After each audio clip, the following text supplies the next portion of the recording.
ലിവർപൂളിന്റെ super താരം Muhammad സലയെ Lionel മെസ്സിയുമായും Cristiano റൊണാൾഡോയുമായും താരതമ്യം ചെയ്തതിന് ചിരിച്ചുതള്ളി ഇംഗ്ലണ്ടിന്റെ മുൻ ഫുട്ബോൾ താരം പോൾ മേഴ്സൺ. ലിവർപൂൾ സലായ്ക്ക് 3 വർഷത്തേക്ക് കൂടി കരാർ നൽകിയേക്കുമെന്ന് സൂചിപ്പിച്ചതിന് പിന്നാലെയാണ് താരം എതിർത്തത്. സലായ്ക്ക് 6 മാസം കൂടിയാണ് ലിവർപൂളുമായി കരാറുള്ളത്. അടുത്ത സീസണിൽ ലിവർപൂളിൽ നിന്നും താൻ മാറിയേക്കുമെന്ന് സല ഒരു അഭിമുഖത്തിൽ പറഞ്ഞിരുന്നു.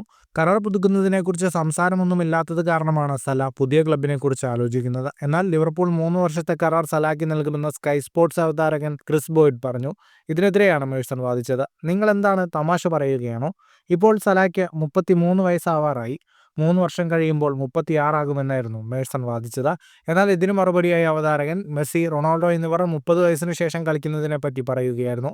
ഇത് ഭൂലോക മണ്ടത്തരമാണെന്നും ഒരിക്കലും റൊണാൾഡോ, മെസ്സി എന്നിവരുമായി സലയെ താരതമ്യം ചെയ്യാൻ സാധിക്കില്ലെന്നും മേഴ്സൺ അഭിപ്രായപ്പെട്ടു. നിന്നെയും നിന്റെ മകനെയും തമ്മിൽ താരതമ്യം ചെയ്യുന്നത് പോലെയാണത്. നിങ്ങൾക്ക് റൊണാൾഡോയെ താരതമ്യം ചെയ്യാൻ സാധിക്കില്ല, മെസ്സിയെയും. അവർ വേറൊരു തരമാണ്. സല ഒരു ടീം പ്ലെയറാണ്. എന്നാൽ 3 വർഷത്തിന് ശേഷം അദ്ദേഹം ടോപ്പ് ലെവലിൽ ഉണ്ടാകില്ലെന്ന് ഉറപ്പാണെന്നും മേഴ്സൺ പറഞ്ഞു. ഫുട്ബോൾ ലോകത്തെ കൂടുതൽ വാർത്തകൾക്കും വിശേഷങ്ങൾക്കുമായി സ്പോർട്സ് കഫേ ഇപ്പോൾ തന്നെ സബ്സ്ക്രൈബ് ചെയ്യുക.